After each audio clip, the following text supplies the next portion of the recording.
आणल्या, शिरा आणलाय, कुणी काय काय आणलंय, आणि मी काय मध्ये आणलंय कढी. आणि जवळ जवळ आले होता मधुमागाला कढी घेऊनच टाकली. तरी भगवंताने काय केलं बघितलं, अरे मधुमंगल इकडे इकडे इकडे इकडे, त्याचं तोंड चाटलं,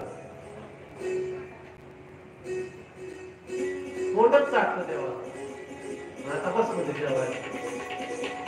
देव फुकट देत नाही, कुणी कुणाला फुकट देत नाही, काहीतरी घेतो म्हणून देतो, आणि फुकट घेऊ बी नाही कुणी कुणाचं. आणि मग आनंदात काला प्रसंग सगळं काही झालं.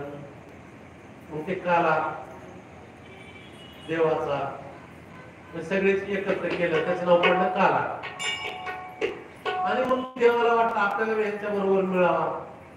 सगळे देव वेगवेगळं रूप धारून आले. नाही काय कोणाला दिलं नाही. म्हणजे काय करावं, म्हणजे पाण्यात तरी जावं, म्हणून माशाचं रूप घेतलं देवाने.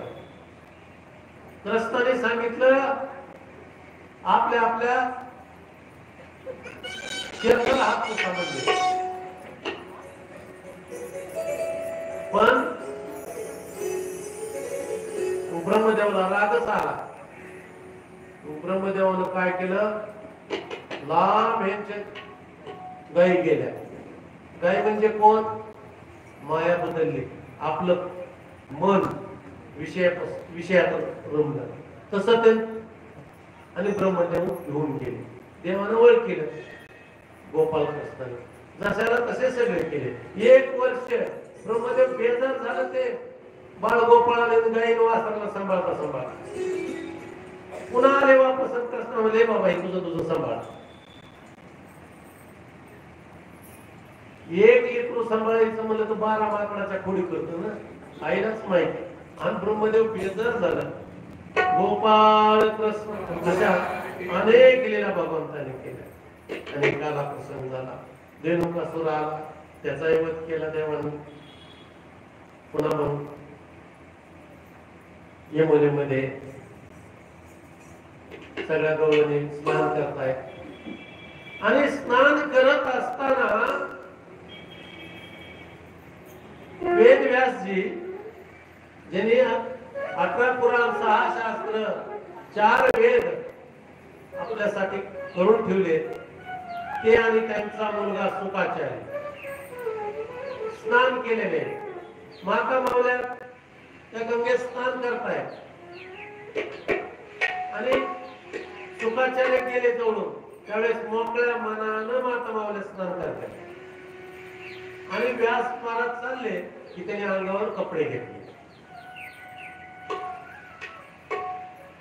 व्यासाने विचारलं, हे मायनो, माझा तरुण मुलगा गेला असताना